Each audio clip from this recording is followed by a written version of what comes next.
A child, no older than 7, sitting in the corner of a bright living room. The curtains are drawn wide, the light is flooding in, but their small body feels like it's carrying shadows.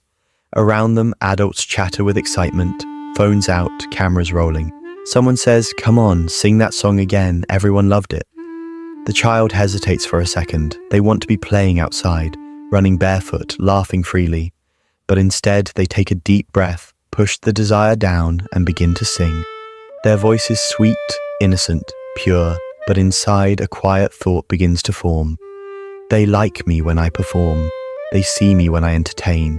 When I stop, I disappear. That is the psychology of the star kid. Not a celebrity child in the way tabloids talk about, but a child who grows up believing that their worth is tied to how well they perform, how well they please, how well they shine in front of others.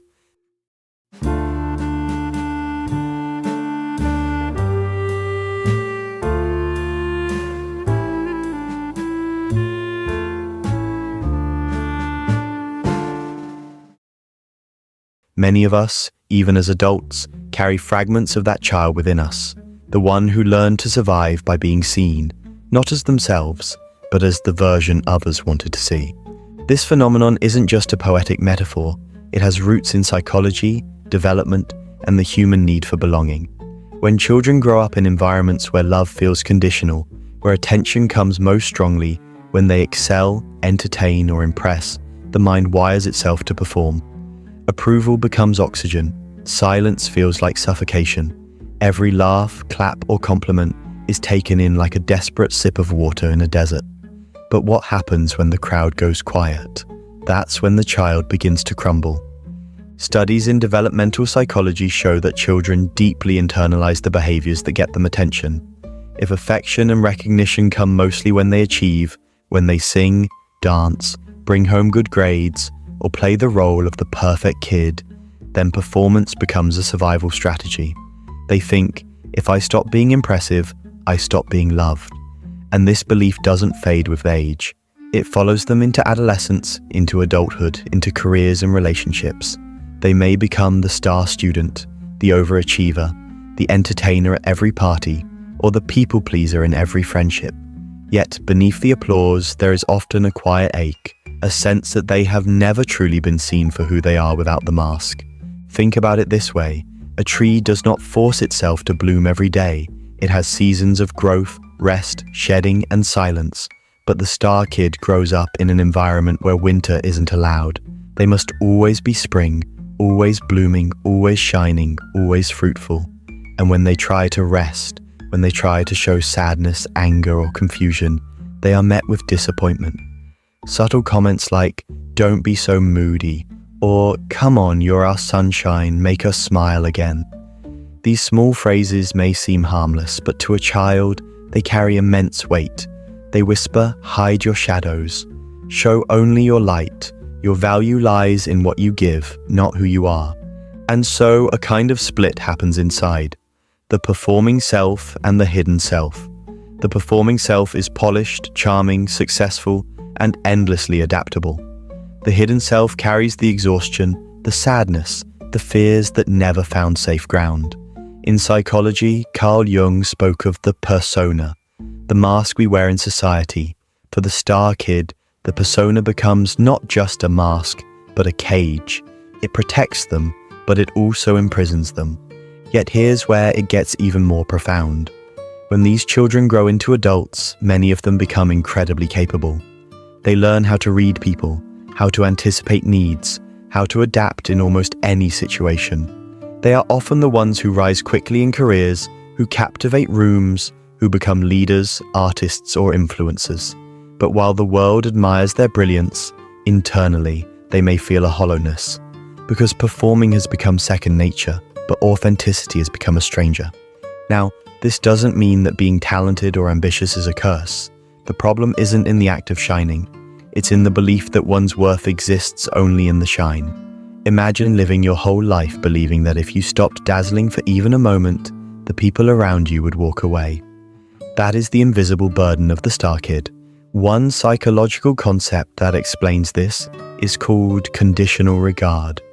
Research shows that when children feel loved only when they meet certain conditions, whether that's behaving well, achieving success, or entertaining others, they internalize the belief that love must be earned, never freely given. Later in life, this can manifest as perfectionism, chronic anxiety, or even imposter syndrome, because deep down they fear that if they ever fail, they won't just lose applause, they'll lose love itself. And let's be honest, isn't this something many of us can relate to, even if we didn't grow up in extreme situations? How often have we felt that our value was tied to what we could do rather than who we are? That if we stopped performing, whether in our jobs, relationships, or social circles, we would simply fade into invisibility? This is why the story of the Star Kid resonates so strongly, because in some way, we've all been trained to perform, to smile when we don't feel like it, to act capable when we're exhausted, to project success when inside we are struggling. But here is the quiet tragedy. When performance becomes identity, the soul never gets to rest. The child inside us longs to know that they are loved, not for the song they sing, but for the silence they keep, not for the light they project, but for the shadows they carry. Imagine a child who, after years of performing, finally dares to say, "I don't feel like singing today." What happens next matters more than any audience's applause. If they are met with compassion, if someone says, "That's okay, we love you anyway," then healing begins. But if they are met with disappointment or withdrawal, the belief hardens. I must always perform. I must never stop. And so the psychology of the Star Kid is a paradox. On the outside, they shine. On the inside, they struggle. They bring joy to others, but often can't rest in joy themselves. They are admired for their strength, but they crave the safety to be weak. This is where the philosophical question arises. What does it mean to be truly seen? Is it to be applauded for what we give, or to be accepted for what we are? If every tree must have winter, why do we deny it to children? If every sky has its storms, why must some children only be sunshine? The deeper we look into this, the clearer it becomes that this isn't just about individual psychology, it's about culture. Many societies glorify performance, achievement, and excellence. From a young age, children are rewarded for grades, medals, trophies, talents. Rarely are they rewarded for simply being themselves, for honesty, vulnerability, or quiet presence. We teach them to compete, but not to rest.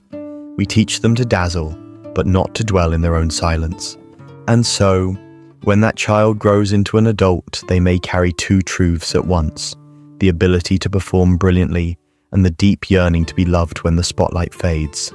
This is the heart of the Star Kid story, the child who needed to perform and the adult who is still searching for a stage where they don't have to.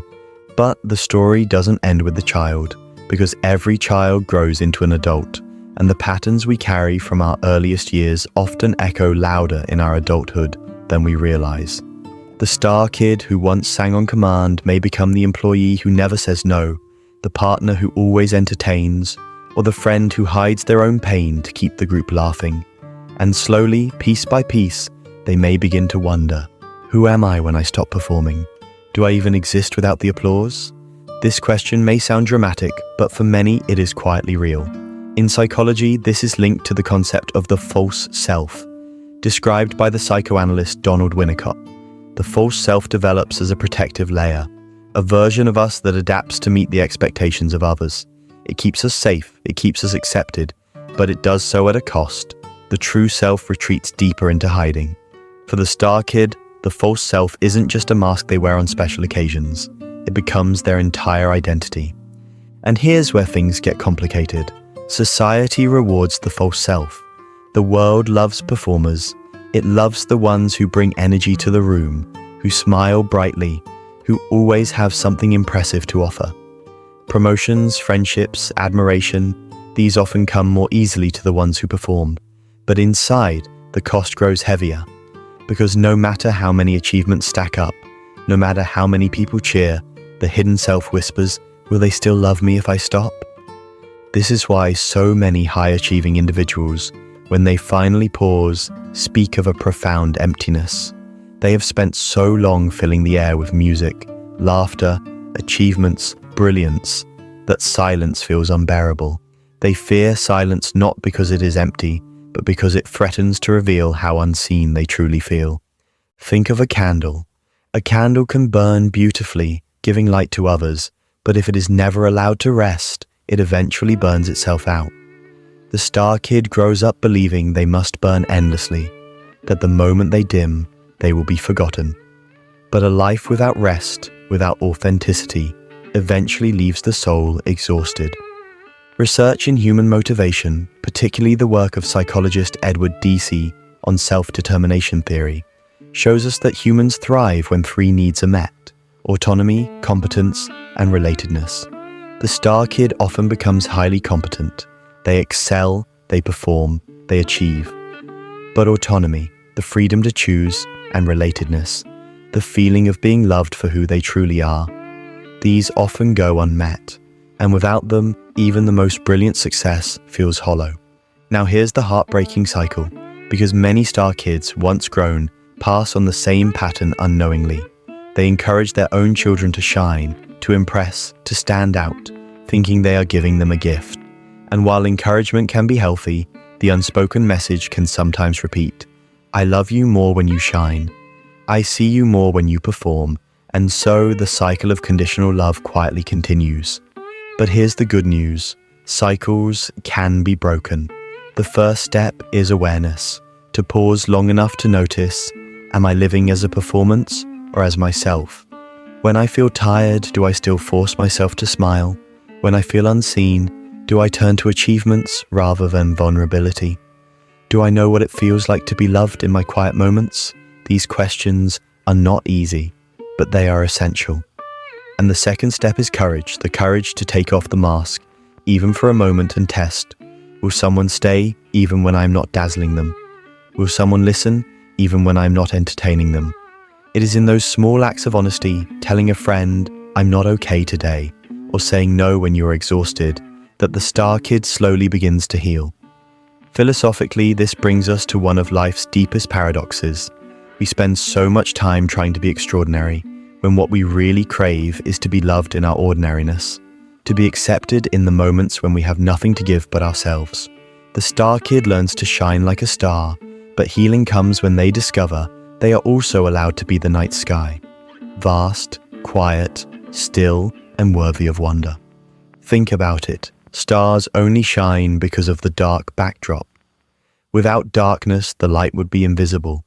In the same way, our humanity is not only in our brightest moments, but also in our shadows. To deny the shadow is to deny half of life. This is why the psychology of the star kid is not just a study of childhood. It's a mirror for all of us, because in one way or another, we have all been taught to perform. We have all felt the pressure to be likable, successful, impressive. But true freedom is found not in dazzling endlessly, but in resting in the assurance that we are loved even when we don't. I remember hearing a story about a musician who, after years of constant touring and performing, finally collapsed from exhaustion. When asked why they pushed themselves so far, their answer was simple. I was afraid that if I stopped, the world would forget me. That fear, though spoken by an artist, lives in so many of us. We fear that if we stop performing, whether it's at work, in relationships, or online, we will disappear. But the truth is, we are not loved because we shine.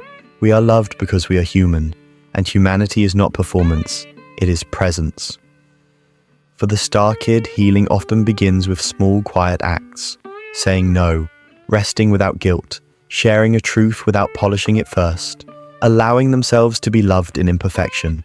These are not easy steps, because the old pattern whispers, don't stop performing or you'll lose them. But slowly, with the right people, the star kid begins to discover that real connection doesn't fade when the spotlight dims. Real love stays, even in the silence. And here's where the educational part meets the philosophical. Neuroscience shows that our brains are wired for connection. Oxytocin, the bonding hormone, is released not only in moments of excitement or applause, but also in quiet intimacy, in vulnerability, in shared stillness. Which means the love we crave most deeply is not in the cheers of the crowd, but in the gentle presence of someone who sees us as we are. So if you've ever felt like that child in the living room, performing to be noticed, know this: you are not alone. Many carry this same weight, but you are not condemned to carry it forever. You can step off the stage, even if only for a moment, and discover that the people who truly matter will remain. And if you love someone who carries this burden, remember, the greatest gift you can give them is not applause, not praise, not admiration. The greatest gift is presence. To look at them when they are quiet, when they are tired, when they are not performing, and still say, I see you. You are enough. Because in the end, the psychology of the Star Kid isn't just about children. It's about all of us. It's about the universal longing to be loved without conditions, to be valued not for the songs we sing, but for the silence we hold, not for the light we project, but for the humanity we carry. And maybe, just maybe, the deepest performance of all is not dazzling the world, but daring to be real.